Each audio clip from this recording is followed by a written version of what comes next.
Good evening students.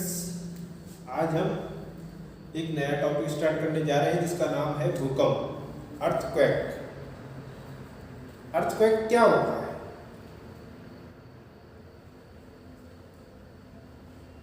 जब भी पृथ्वी के आंतरिक बलों के कारण पृथ्वी में कंपन होता है, पृथ्वी की किसी सतह पर कंपन होता है, तो उसे भूकंप कहते हैं।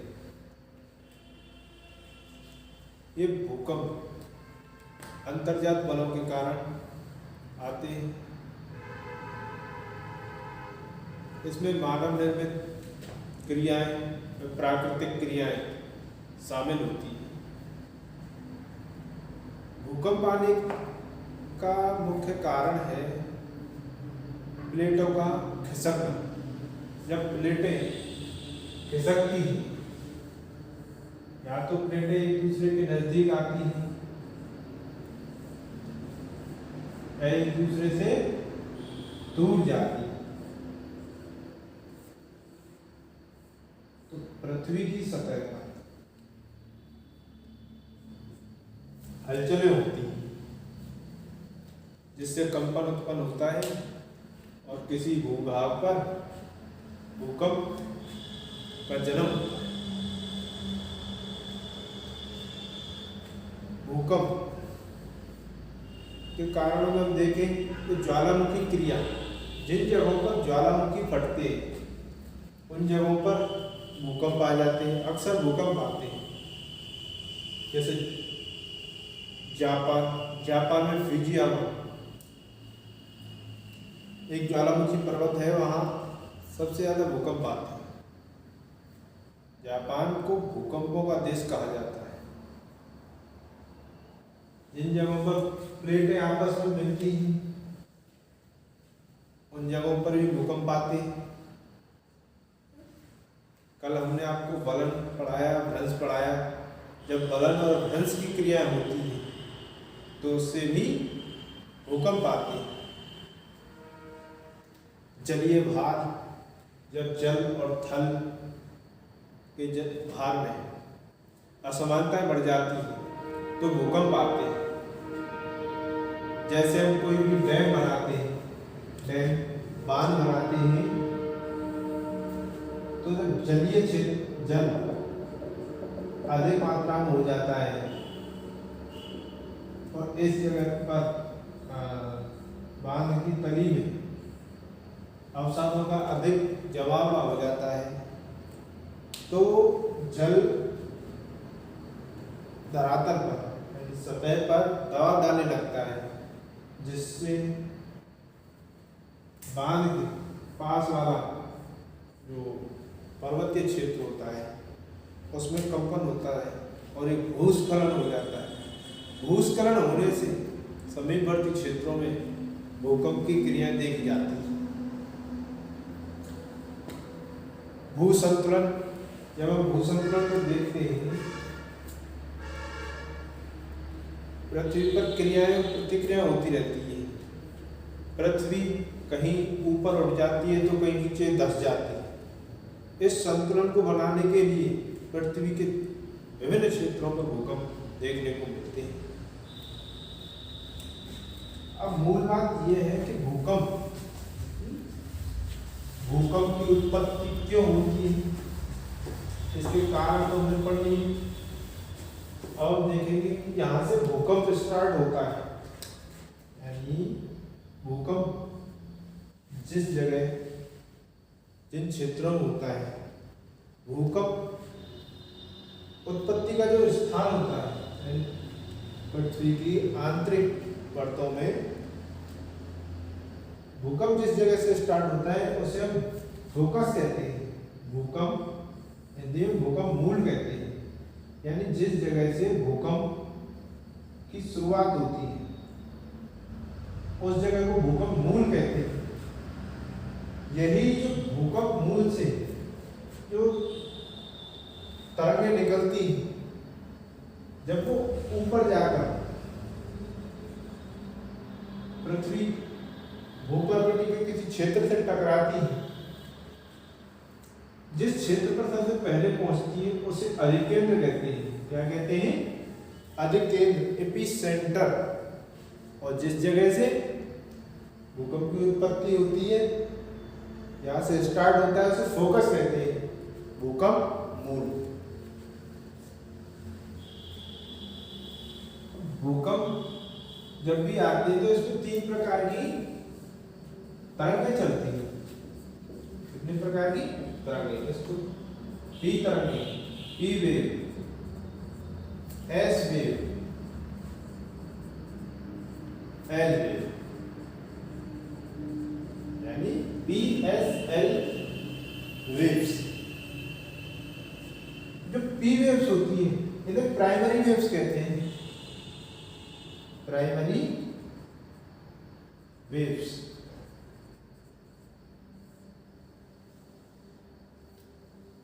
ये प्राइमरी वेव्स जल, थल और वायु, यानी ठोस, द्रव और गैस, तीनों में संचरण करती है। इनकी जो सबसे अधिक चाल होती है वो थल क्षेत्र में होती है। इसमें होती है थल क्षेत्र। और ये भूगर्भीय तरंगें हैं। कैसी हैं? भूगर्भीय, यानी सिर्फ और सिर्फ ये भूगर्भ के अंदर ही चलती है, धरातल पर नहीं पहुंच पाती। इनकी जो चाल होती है वो अनुदैर्घ्य तरंग की तरह होती है। इस प्रकार की होती है अनुदैर्घ्य तरंग। अनुदैर्घ्य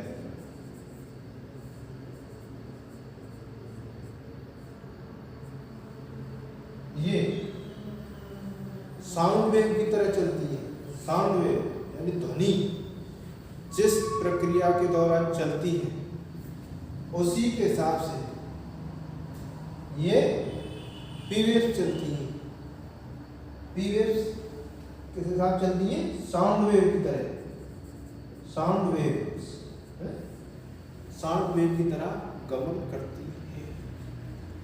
अब हम एस वेव को लेते हैं। इनको सेकेंडरी वेव्स कहते हैं। सेकेंडरी वेव इस वजह से कहते हैं क्योंकि ये पी वेव के बाद पैदा होती है। पी वेव्स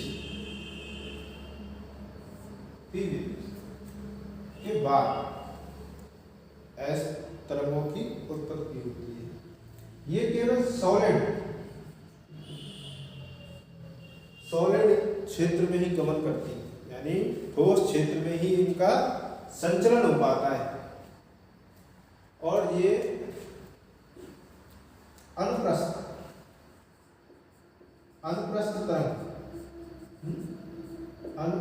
तरंगों की तरह गमन करती है। अनुप्रस्थ तरंगों की तरह गमन करती है। और ये प्रकाश की चाल, इसकी तरह प्रकाश जिस गति से जिस प्रक्रिया में गमन करता है, प्रकाश तरंगों की तरह ये गमन करती है। ये भी भूगर्भीय तरंगें,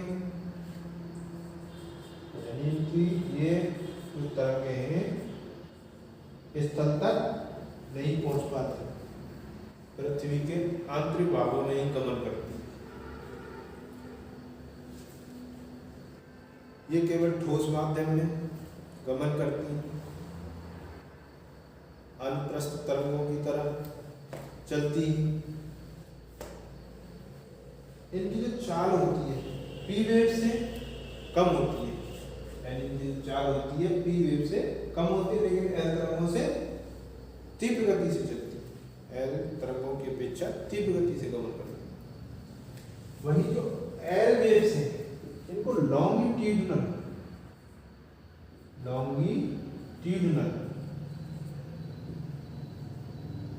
वेव्स भी कहते हैं। क्यों कहते हैं? क्यों? क्योंकि ये लंबवत तरीके से अनुप्रस्थ तरंगों की तरह गमन करते हैं। लॉन्गिट्यूडिनल तक। और यही वो तरंगे हैं जो धरातल पर पहुंचती है, धरातल तक पहुंचती है।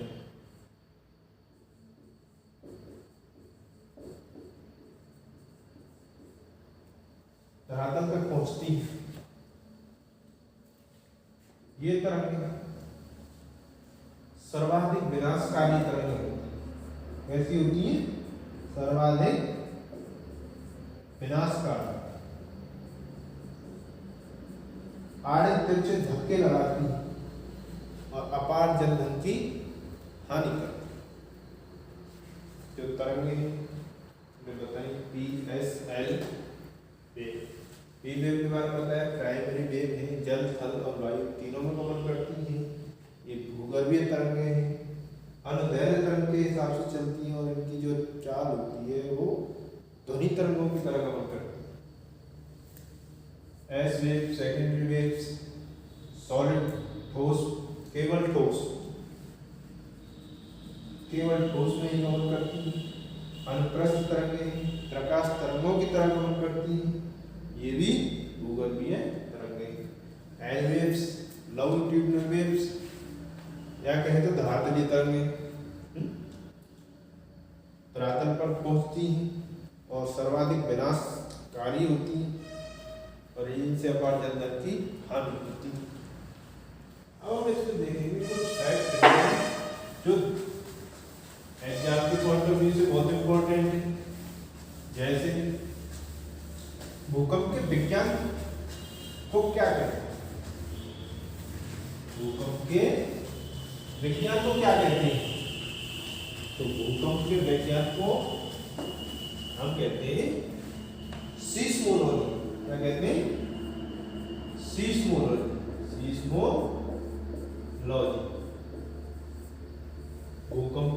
भूकंप विज्ञान। भूकंप विज्ञान क्या है? किस नाम से जानते हैं? सीस्मोलॉजी। सॉरी। अब जब भूकंप की तीव्रता मापते हैं वो किस पर मापते हैं? रिक्टर पैमाने। रिक्टर पैमाने भूकंप की तीव्रता मापने का कार्य कौन करता है? रिक्टर पैमाना। तो एक बात बताना भूल गया, जो एल वेव्स थी, एल वेव्स उनको लव वेव्स भी कहते हैं। लव वेव्स, एल तरंगों को लव वेव्स भी कहते हैं।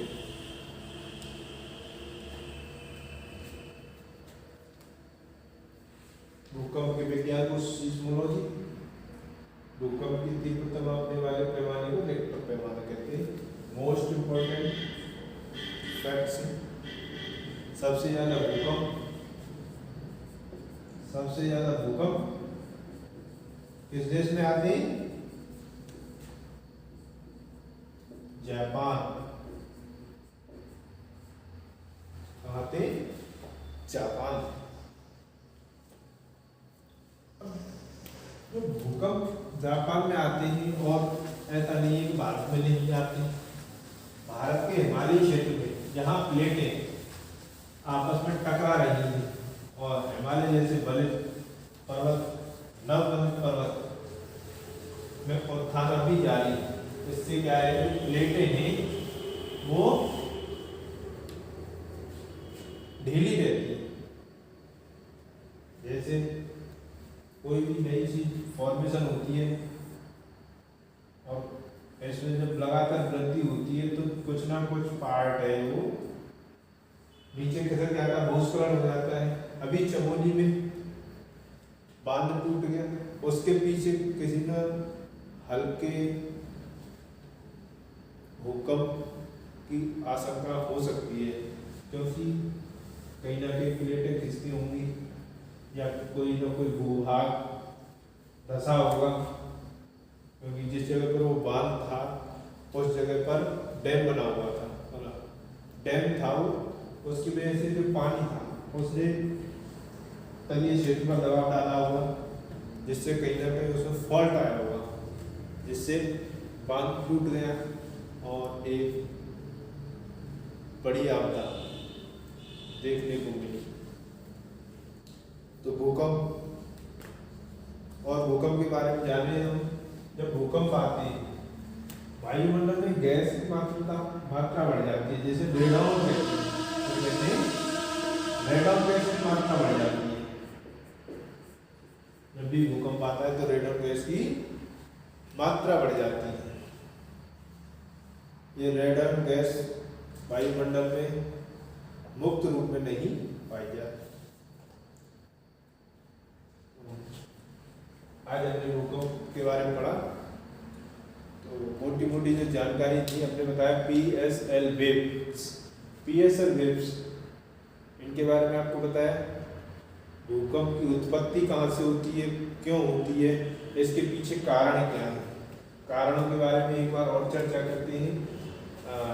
एक तो ज्वालामुखी जब क्रिया होती है तब भूकंप आते हैं, क्योंकि ज्वालामुखी फटता है, वो बहुत तीव्र गति से फटता है, जिससे धरातल का काफी सारा भाग हिल जाता है। जलीय भार के बारे में बताया हमने। महाराष्ट्र में लोनार झील में आया था एक बार भूकंप, भूपटल का संकुचन होता है तब भी भूकंप आता है।